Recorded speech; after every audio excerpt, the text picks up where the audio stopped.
Alors, on va essayer de parler aujourd'hui de la compassion active.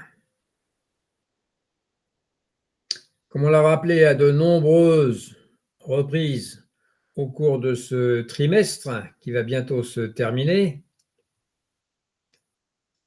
plutôt au cours de ce mois, pardon, qui va bientôt se terminer, la pensée juste ne naît pas d'un effort de correction, comme on pourrait l'imaginer, ou d'une rectitude morale. Elle ne naît pas non plus d'un jugement sur ce qui serait bien pensé ou mal pensé. Elle s'élève au contraire naturellement du silence intérieur, du silence primordial, avant toute pensée, là où le mental cesse ou n'a pas encore projeté ses opinions, ses problèmes, etc., et où la lucidité voit directement en l'absence d'obstacles, en l'absence d'encombrement. Et elle voit directement par ce qu'on appelle la vue juste.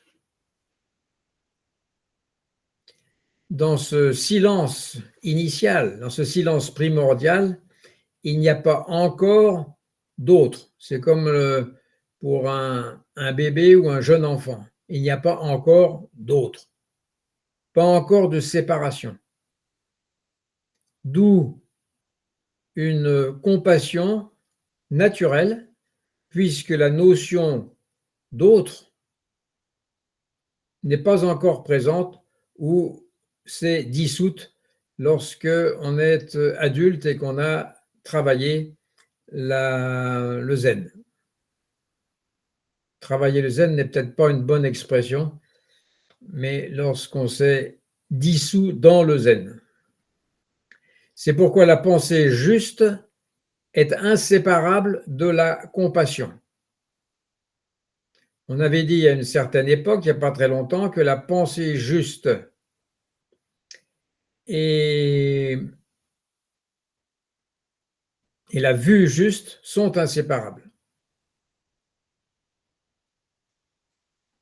On ne parle pas de compassion sentimentale, telle qu'on la conçoit habituellement, mais d'une compassion active, et qui est naturellement active et naturellement vivante parce qu'elle émane de la vision directe, sans passer par l'intellect, de cette vision directe de l'unité de tous les êtres. Nous ne sommes pas séparés les uns des autres. C'est ce que dit et redit le fait que tout soit interconnecté, interdépendant. Lorsque le Bouddha parlait du noble chemin octuple, il ne séparait jamais la pensée juste de la vue juste. La première découle de la seconde comme la lumière du soleil. Quand la vue est claire, lorsqu'il n'y a plus d'illusion de séparation, la pensée devient naturellement juste. Elle ne calcule pas, elle ne juge pas, elle ne cherche pas à faire le bien. Je répète ce point de détail, elle ne cherche pas à faire le bien. Simplement, elle agit parce qu'il n'y a plus de distance entre soi et l'autre.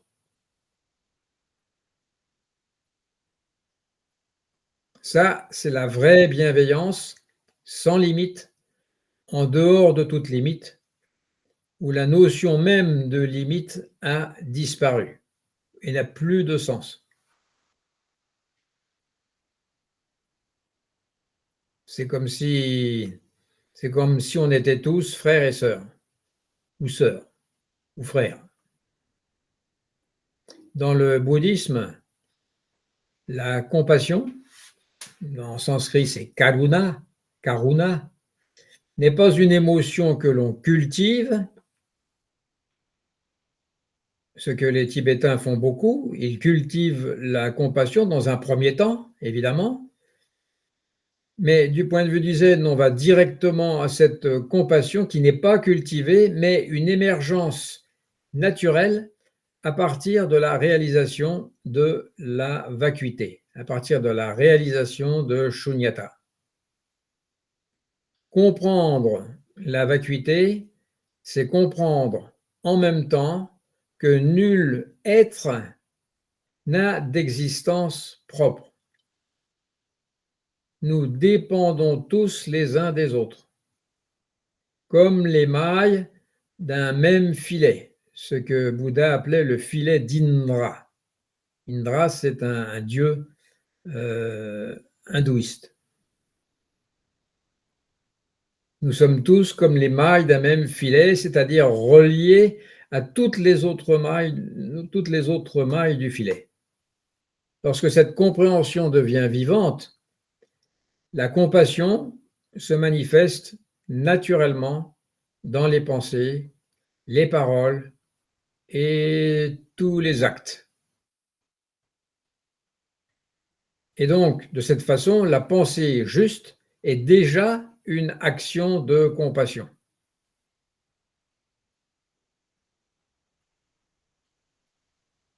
C'est pourquoi dans la tradition zen, on dit que penser juste, c'est déjà faire le bien.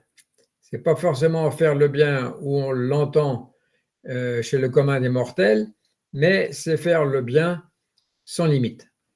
Dans le Shobo Genzo, Dogen écrit « Penser et ne pas penser, c'est déjà la voie ».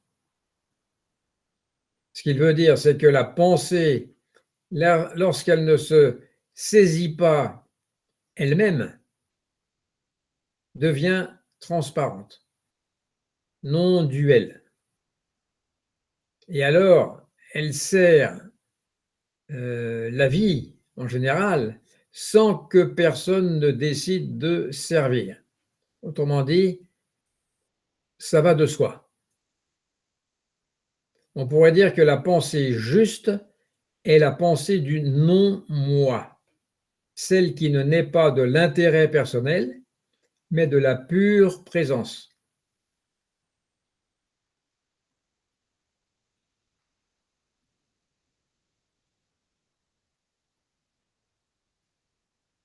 La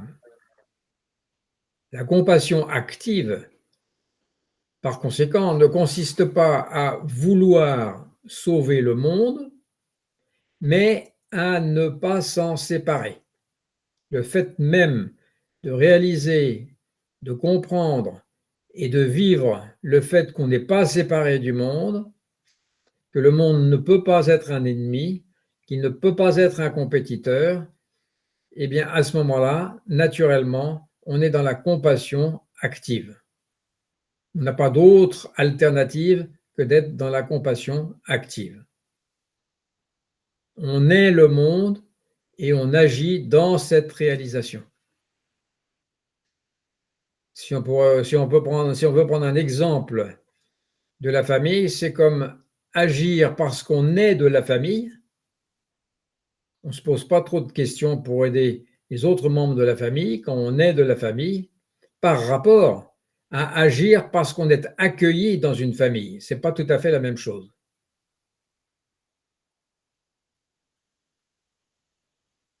Dans le premier cas, on ne se pose pas de questions. On s'aide les uns des autres parce qu'on est de la même famille. Dans l'autre cas, on peut se poser des questions. Et à ce moment-là, la réponse est forcément limitée. Beaucoup de pratiquants croient que la compassion est un devoir moral, comme soulager la souffrance, aider les autres, se sacrifier. Elle suppose qu'il y a d'un côté celui qui aide et de l'autre celui qui souffre. Or, c'est là la différence. Le zen enseigne qu'il n'y a ni aidant ni aidé, seulement l'acte juste. L'acte juste, on en parlera le mois prochain. L'acte juste naît de la situation elle-même. C'est ce que Kodo Sawaki appelait faire ce qu'il y a à faire. Point. Si un enfant tombe, on le relève ou on ne le relève pas selon la situation. On ne le sait pas d'avance. On ne sait pas d'avance ce qu'on va faire dans une situation donnée. Si on savait par avance et si on calculait ce qu'on devait faire dans une situation donnée, elle ne serait pas instantanée. Elle serait calculée. Si quelqu'un a faim, on le nourrit ou on ne le nourrit pas selon la situation. On ne le sait pas d'avance. Il n'y a pas de pensée de compassion au sens psychologique du terme, au sens où on l'entendait avant cette réalisation. Il y a un geste et ce geste est compassion. La pensée juste, dans ce sens, n'est pas une pensée au sujet de quelque chose, mais une pensée qui surgit dans l'action, sans séparation entre la pensée et l'acte. Il y a un sutra célèbre, le Vimalakirti Sutra, le sutra de Vimalakirti, où le sage Vimalakirti dit ceci: entrer dans la souffrance des êtres sans être troublé par la souffrance, voilà la grande compassion. Je répète la phrase: entrer dans la souffrance des êtres sans être troublé par la souffrance, voilà la grande compassion. C'est le cœur même du zen. Ne pas détourner le regard, ne pas fuir, mais ne pas s'y perdre non plus. Ce n'est pas une attitude à avoir ou à adopter, c'est ce qui survient sans le préconcevoir, directement, instantanément.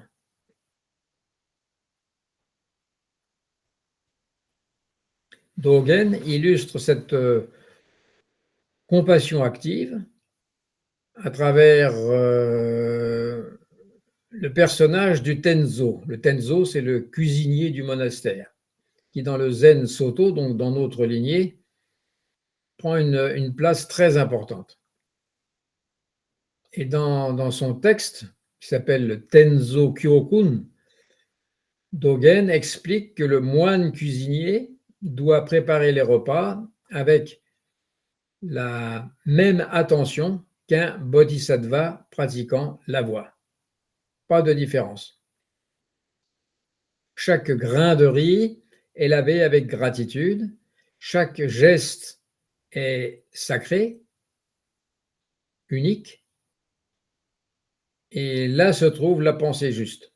Non pas rêver à un monde meilleur, mais agir ici et maintenant avec une attention totale.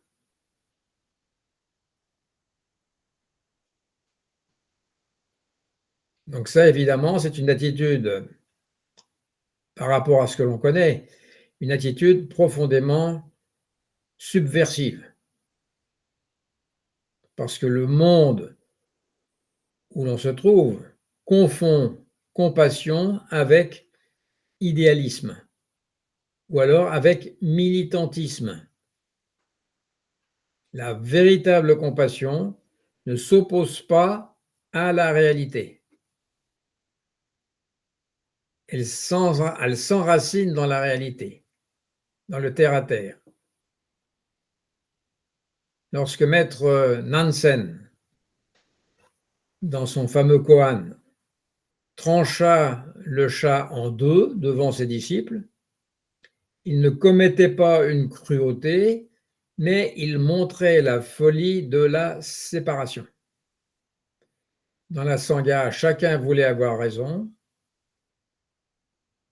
les gens se battaient, mais aucun ne voyait la vie elle-même.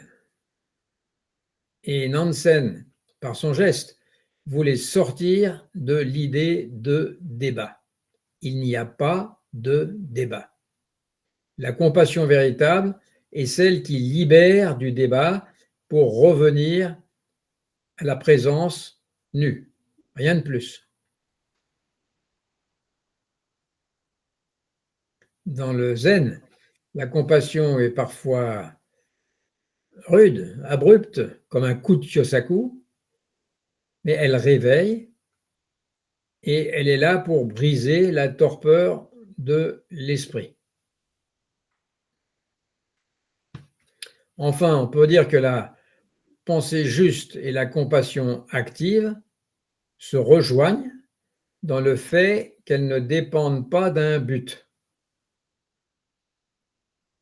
Là où il y a un but, il y a déjà dualité et tension.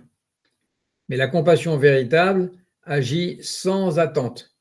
Elle ne cherche pas à produire un effet. Elle exprime simplement la vie telle qu'elle survient. Lorsque le Bouddha posa sa main sur le sol, comme on voit dans les statues classiques, où il a la main droite en signe d'apaisement et la main gauche qui touche le sol, eh bien lorsque le Bouddha posa sa main sur le sol au moment de son éveil, il ne cherchait pas à sauver le monde, mais, comment dire, il était dans l'attitude du bodhisattva qui ne pense pas « je veux aider », mais « je ne peux pas ne pas aider ». Un bodhisattva ne peut pas ne pas aider parce qu'il est un bodhisattva. Il ne se dit pas « je veux aider le monde et je veux des résultats ». Cette nuance est essentielle. La compassion active n'est pas une option morale, mais une évidence qui surgit lorsque le moi s'efface. Là où il n'y a plus de sujet, il n'y a plus d'effort. On est dans la situation Wu Wei des Chinois, du Tao. La vie agit à travers nous comme le vent à travers les feuilles d'un arbre ou comme la respiration à travers Zazen. Personne ne fait Zazen. C'est Zazen qui fait Zazen. Ainsi, la pensée juste et la compassion active ne sont pas deux chemins, mais une seule chose. Penser juste, c'est déjà aimer, pourrait-on dire. Mais aimer véritablement, c'est-à-dire penser sans soi, sans cette notion de soi. Dans la pratique du zen, cela se manifeste jusque dans la manière de s'asseoir, c'est-à-dire comme maintenant, immobile, attentif, ouvert à tout ce qui est, à tout ce qui survient. Le zazen est l'expression la plus pure de la compassion active, car cette posture accueille le monde entier sans rien rejeter, sans rien juger. Chaque inspiration inclut tous les êtres, chaque expiration les libère tous. Il n'y a pas d'intention de faire bien, mais seulement une présence qui embrasse tout. Dans cette assise silencieuse, toutes les pensées deviennent justes, justes au sens où nous entendons juste, car elles naissent du vide même d'où surgit la compassion. Elles ne viennent pas d'un ego. La pensée juste n'est pas le fruit d'un raisonnement et la compassion active n'est pas un acte de volonté, mais simplement la respiration naturelle de la vie lorsqu'elle n'est plus divisée.